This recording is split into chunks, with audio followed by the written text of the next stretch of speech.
ఏం పేరమ్మా నీ పేరు? ఏం పేరమ్మా?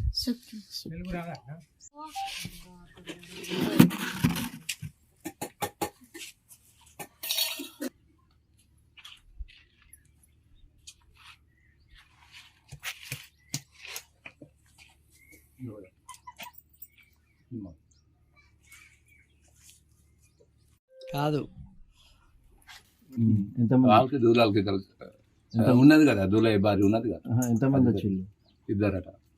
మూడు పిల్లలా లేకపోతే ఇద్దరు పిల్లలు? ఇద్దరు. ఒక్కడు దానం ఇద్దరే వచ్చారు, ఇద్దరే ఆడవాళ్ళ బిడ్డలు ఇద్దరు వచ్చాడు. అట్లా మొగలు అది వాళ్ళు పెళ్లి చేసిన వాళ్ళు వచ్చాడు, వాళ్ళు పరిభర్త.